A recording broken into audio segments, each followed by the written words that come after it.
Mamma, mamma Carlo Pucciù. Mamma Carlo Pucciù nella mia lingua di allora significa mamma, Claudio non c'è più.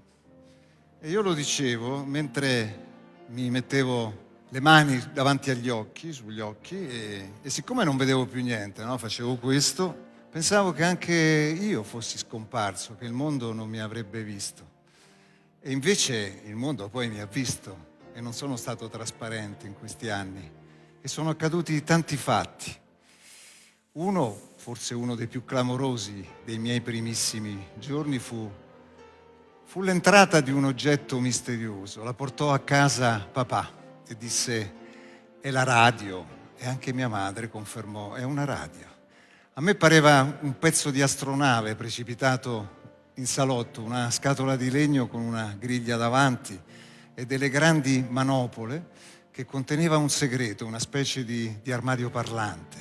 E finiva che restavo a bocca aperta ad ascoltarne i suoni che uscivano da quella scatola misteriosa. Era una lingua nuova, era come scoprire l'America. Spostando quelle due linette verticali approdavo in paesi fantastici. I colori del quadrante, i suoni che uscivano dalla cassa creavano intorno a me una sensazione magica, favolosa. La musica è una compagna alata, è un angelo sonoro. E la radio era il nostro camino in quell'occasione, il focolare della piccola casa di periferia a Centocelle dove abitavamo. E poi c'era un altro giocattolo, quello è stato capace di darmi un'emozione inverosimile, il mare. Ecco, correvo incontro ai cavalloni appena toccavo la sabbia con i piedi. Se è vero che si diventa ciò che si pensa e si immagina con forza, io credo di essere diventato un po' mare.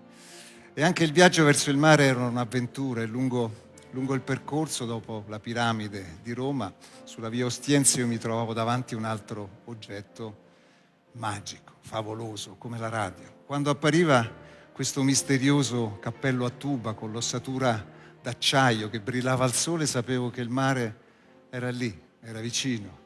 Chiedevo a papà come funzionasse e lui diceva che era un cilindro magico che conteneva il gas. A me pareva una voliera gigantesca, solo che immaginare un uccello così abbastanza grande per farci entrare il nido mi metteva ansia. Allora decisi che era una specie di antenna radio enorme, senza suoni. Al tramonto mi pareva di sentirla come friggere. Con gli anni è diventato un po' il mio totem, la mia macchina del tempo e forse anche dello spazio.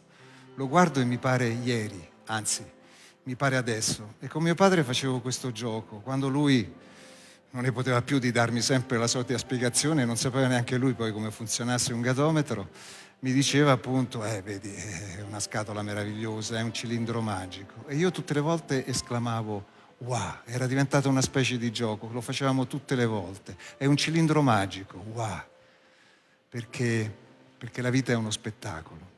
E che spettacolo è la vita. Wow. La volta che sono stato al cinema fu nella cucina di casa mia. Mio padre aveva incollato dei fogli di giornale con delle foto molto, molto vivaci su una specie di rullo e per spiegarmi come funzionava la magia delle immagini in movimento faceva ruotare quel cinematografo primitivo e le figure prendevano vita sotto i miei occhi. Poi all'oratorio, in quei cinemetti che si chiamavano Pidocchietti a Roma, io ho visto il primo film vero, pensate, Zorro contro Maciste.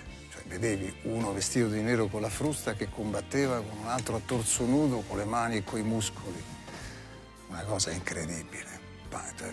Ma alla fine, cioè, tutto il cinema mi sembrava così familiare, ma nello stesso tempo conturbante, come se le vicende e i dolori dei personaggi mi potessero commuovere, le loro risate potessero allargare un bel sorriso sulla mia faccia.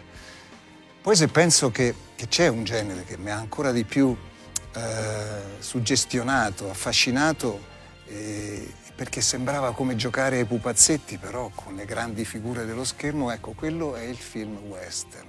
Mi apriva la mente su dei paesaggi lontani, quasi lunari, mi prendeva quell'idea della frontiera dove pensavo che anch'io mi sarei sentito libero di cavalcare, di andare chissà dove. Di quei film poi mi folgorava la musica. quella sensazione che pareva simile al silenzio delle praterie. Le colonne sonore sembravano venire fuori da quei panorami rocciosi, sembravano un'altra voce del vento.